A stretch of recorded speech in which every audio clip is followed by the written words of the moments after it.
일본의 바람.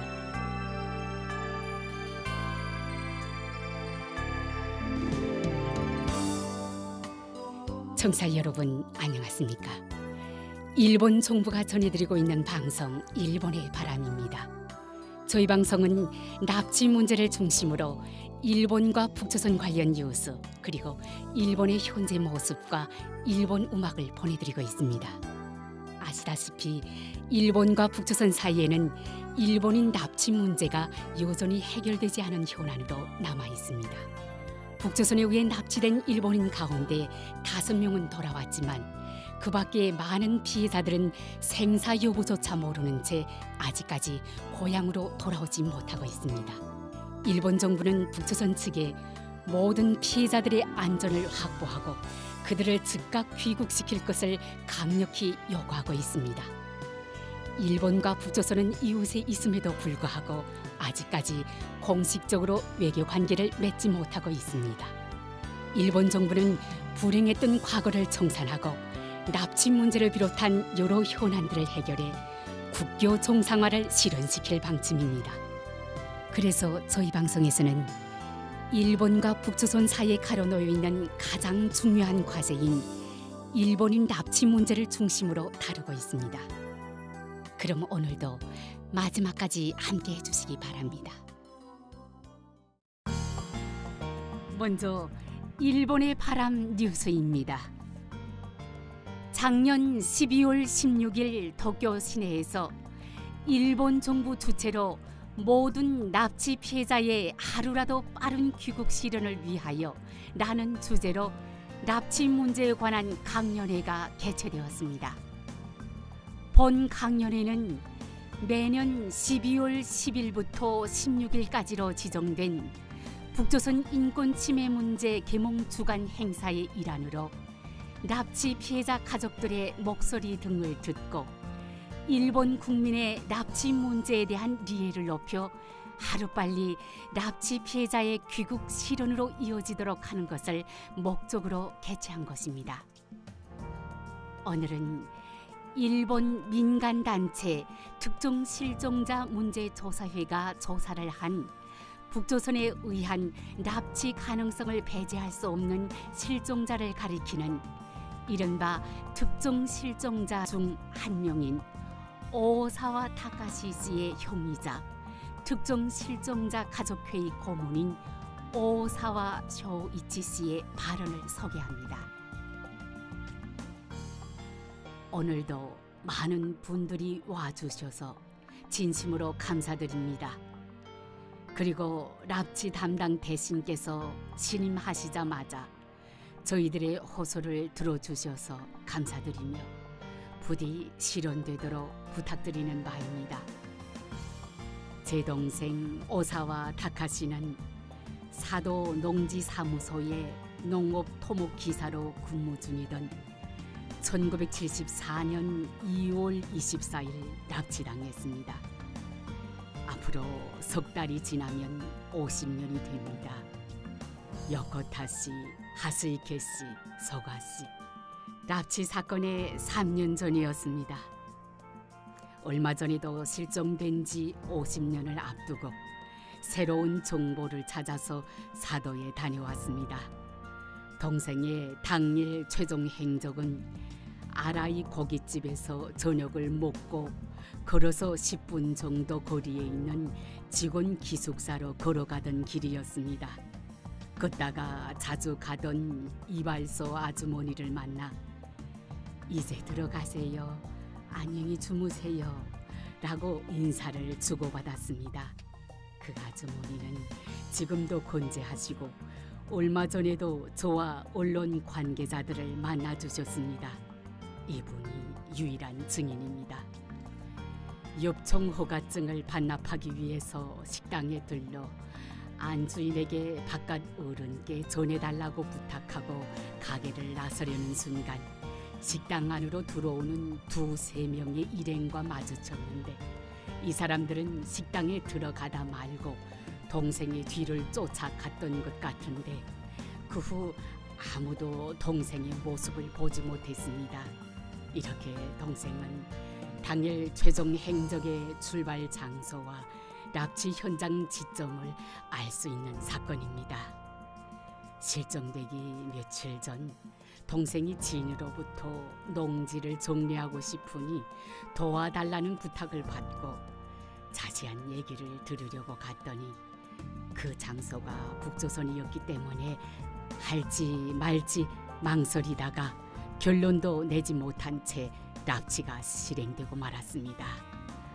다행히 동생이 이 일련의 이야기를 지인에게 상의할 겸 해서 이야기했기 때문에 저는 이 사실을 알게 되었습니다.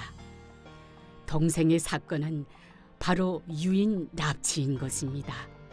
2002년 하스이케 씨, 소가 씨의 귀국으로 동생의 납치를 확신했고 특정 실종자 문제 조사회 발족과 동시에 가입을 했습니다. 명단에서 납치 농후라고 평가되어 있습니다. 하지만 북조선과 협상 시에는 정부가 인정한 명부에 이름이 오르지 않는 한 구출될 수 없다고 생각해 사건 당시에 많은 정황 증거 그리고 민주당 정권 당시에 마츠바라 진 납치 담당 대신께서 요직에서 물러난 뒤에 대신으로 재임 중일 때 사이타마 현의 후지타 스스무와 오사와 타카시의 생존 정보가 있었다고 집회에서 하신 발언도 있어서 올 6월에 니가타 현 경찰에 납치 피해자로 인정해 줄 것을 요청하였으나 현재 납치당했다고 판정될 만한 확실한 증거가 없기 때문에 확정 지을 수가 없다라는 대답이었습니다. 일본 경찰은 당시의 상황 증거 등을 파헤쳐서 알아내야만 했는데도 실행범 증언, 현장 목격 증언, 생존 증거 등의 확실한 증거가 없으면 인정할 수 없다고 말하고 있습니다. 완강하게 정부가 인정하는 납치 피해자를 늘리지 않을 방침입니다.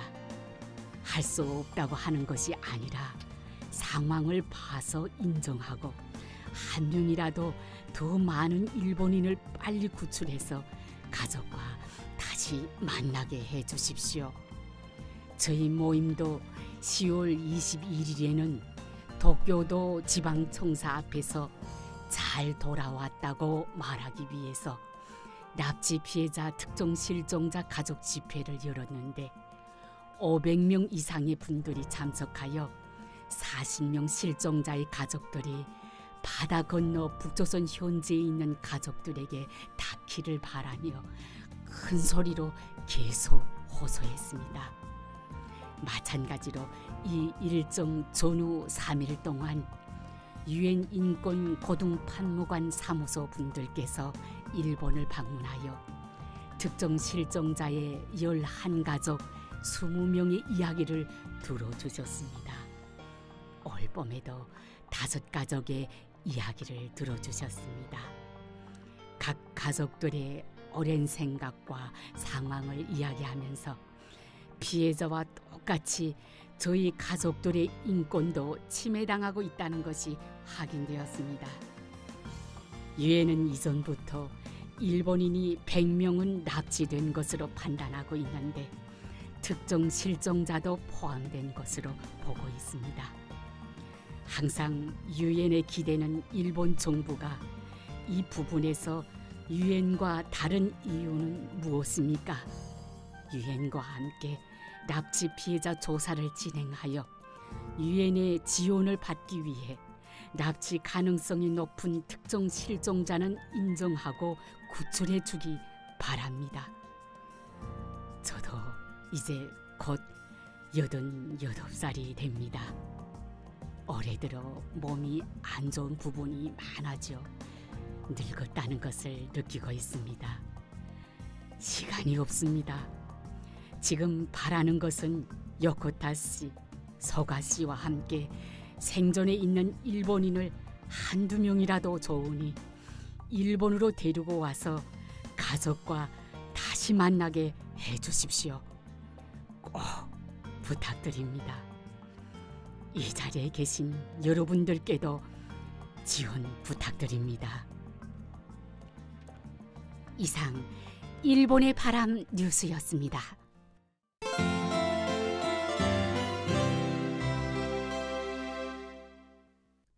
이어서 일본에 살고 있는 북조선 출신인의 일본 문화 소개 코너를 보내드립니다. 북조선의 청취자 여러분, 안녕하십니까? 오늘의 일본 문화 소개 코너에서는 전기와 생활에 대하여 저희 체험과 함께 소개해드리려고 합니다. 북조선의 청취자 여러분, 12월 31일 미국의 유명한 기업가인 일론 머스크는 조선반도의 야간 위성 사진을 인터넷에서 소개하였습니다. 지구에서 가까운 저궤도 위성에서 촬영했다고 하는 선명한 사진은 군사분계선을 사이에 두고 한국은 전 지역에서 불빛이 환하게 밝히고 있는 반면 북조선은 평양 지역 이외에서는 몇 개의 희미한 불빛만 보일 뿐 거의 모든 지역이 어둠으로 뒤덮여 있었습니다. 낮과 밤의 차이 제목으로 소개된 사진에는 한 나라를 자본주의 절반, 사회주의 절반으로 나누어 약 70년이 지난 후 어떻게 되었는지 확인해 봅시다 라는 내용의 설명문이 있었습니다. 저는 위성 사진을 보고 북조선에서의 열악한 상황 속에서의 생활이 떠올랐고 365일 24시간 정전과 단수가 없는 일본에서의 생활에 대하여 감사를 새삼스럽게 느끼고 있습니다.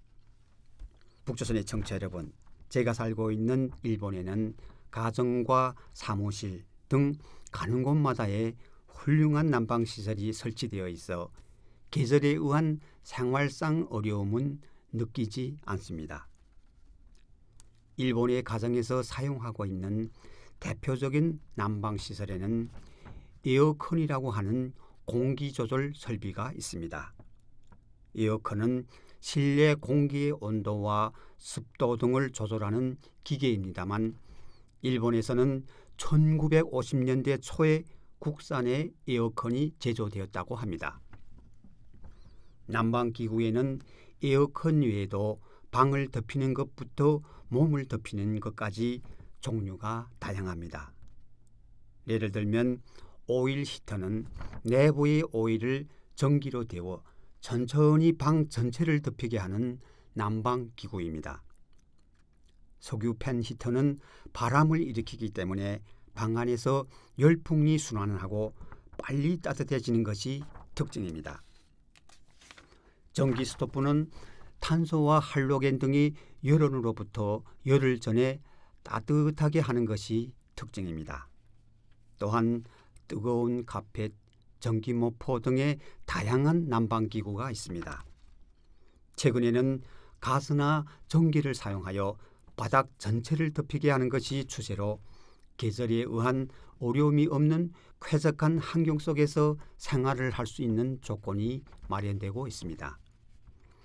북조선의 청취자 여러분, 지금으로부터 12년 전 김정은 위원장이 후계자로서의 첫 연설 때 인민들이 다시는 배고픔을 모르는 문명한 생활을 누리게 하는 것이 목표라고 강조한 것에 대해 여러분들은 기대와 큰 희망을 가졌을 것이라 생각합니다. 지금 전 세계는 전기를 경제의 기본 동력으로 뿐만 아니라 인간들의 문명적인 생활의 기초로 삼고 있습니다. 한마디로 말해서 전기가 없는 인간들의 풍족하고 문명한 생활은 상상도 할 수 없습니다. 북조선에서는 심각한 전력난으로 하여 특히 겨울철에는 가정들에서 거의 전기를 사용하지 못하고 설, 지도자의 생일 등의 축일 때에 공급을 받아 몇 시간씩 전등을 사용합니다. 북조선과 일본의 전력 생산량에 대해 간단히 설명해 드리겠습니다. 북조선은 전력 총 생산량을 공개하지 않고 있습니다만 한국의 통계청 국가통계자료에 따르면 북조선의 전력 총 생산량은 2019년 기준 238억 킬로와트시였다고 합니다. 일본의 자원에너지청의 발표에 따르면 2021년에 일본의 전력 총 생산량은 8,635억 킬로와트시로 북조선의 총 전력 생산의 약 40배의 전력을 생산하고 있습니다. 또한 일본에서도 2011년에 동일본 대지진 이후에는 모든 원자력 발전소가 멈추어 전력난이 우려됐을 때가 일시적으로 있었습니다. 그러나 원자력 발전소가 가동을 멈춘 후에도 일본 국민들은 전기 전략 등에 노력하여 일상생활에는 큰 어려움이 생기지 않았습니다. 북조선의 청취자 여러분, 조선반도에 전기가 처음 들어온 것은 1887년 초였다고 합니다. 그 후 1937년에 민간회사가 공사를 시작하여 1944년에 발전을 시작한 70만 킬로와트시 능력의 수풍발전소는 당시에는 아시아에서 가장 큰 발전소로 세계에서 세 번째로 큰 수력발전소였습니다. 수풍발전소는 지금도 북조선의 국장에도 그려져 있는 북조선 최고의 발전 능력 발전소입니다. 2차 세계대전이 끝난 1945년경 조선반도의 전력 생산 설비의 90%가 북조선 지역에 있었기 때문에 광복 후 북쪽에서 생산한 전력을 남쪽으로 지원하는 시기도 있었습니다만 이것도 1948년에 중단되고 말았습니다. 그로부터 70년이 지난 지금 북조선이 생산하는 총 전력량은 한국의 총 발전량의 4%에 불과한 상황으로 되었습니다. 그 결과 전기의 극심한 부족은 인민경제의 급속한 퇴보를 가져왔으며 인민들의 생활에 말로는 다 할 수 없는 난관과 어려움을 가져다 주고 있습니다. 전력이 극단적으로 부족하기 때문에 특히 지금과 같은 추운 겨울에는 북조선 사람들은 떨면서 생활해야 하며 추운 속에서 노동과 생활에는 큰 어려움이 따를 수밖에 없습니다. 북조선의 청취자 여러분, 몇 년 전 저는 도쿄 근처에 있는 대규모 화력발전소의 발전설비 교체 공사에 갔던 적이 있습니다.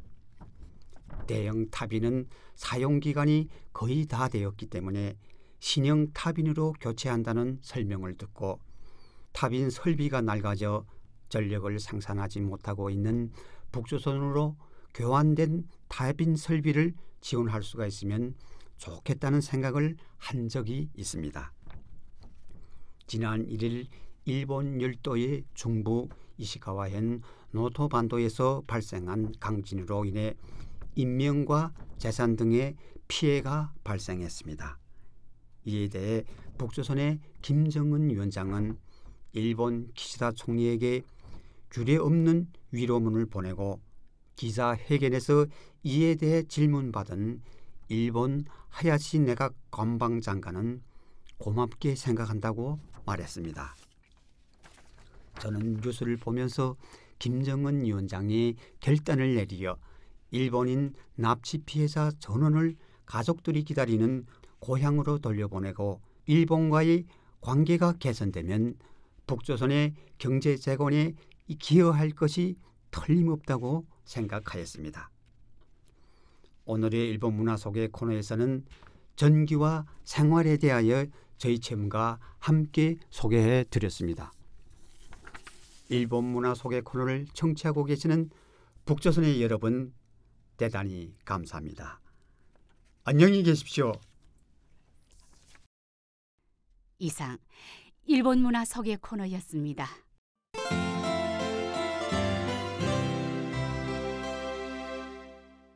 다음은 이번 주의 한 곡입니다. 이번 주는 1991년의 히트곡 마키하라 노리유키의 어느 때라도를 보내드립니다. 그럼 들어보시기 바랍니다.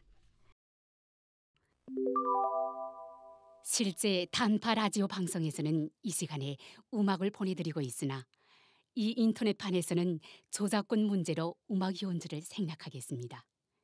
양해해 주시기 바랍니다. 마키하라 노리유키의 어느 때라도를 들어보셨습니다.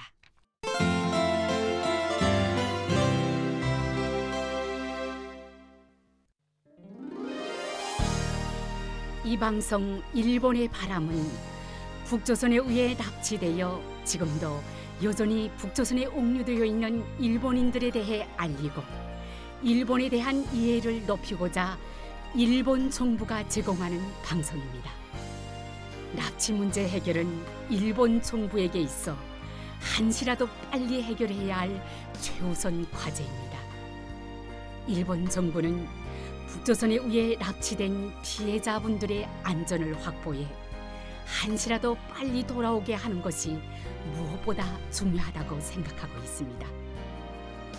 현재 일본 정부는 다음 12명을 북조선에 납치당한 채 지금도 여전히 옥류되어 있는 납치 피해자로 인정하고 있습니다. 쿠메 유타카 씨, 요코타 메구미 씨, 마츠모토 교코 씨, 타나카 미노루 씨, 타구치 야에코 씨, 이치카와 슈이치 씨, 마스모토 루미코 씨, 소가 미요시 씨, 이시오카 토오루 씨, 마츠키 카오루 씨, 하라 타다 아키 씨, 아리모토 케이코 씨, 그리고 이 밖에도 납치 가능성을 배제할 수 없는 사람들이 있을 것이라는 인식하에 일본 국내외로부터 정보를 수집하고 관련된 조사 및 수사를 강력히 추진하는 등 진상 규명을 위해 최선을 다해 노력하고 있습니다. 일본 정부는 북조선에 대해 어떤 상황에서도 모든 납치 피해자들의 안전을 확보하고 그들을 하루빨리 돌려보내줄 것을 강력히 촉구하고 있습니다. 납치 피해자에 관한 정보를 갖고 계신 분들은 어떤 정보든 좋으니 저희 쪽으로 보내주실 것을 당부드리며 아울러 납치 피해자들의 안전 확보를 위해서도 협조를 부탁드리는 바입니다. 일본 정부는 납치 피해자들의 안전 확보 및 정보 제공에 관한 여러분들의 협조에 감사드리는 바입니다. 그럼 헤어질 시간이 다 된 것 같네요. 다음 시간에 또 뵙겠습니다. 안녕히 계십시오.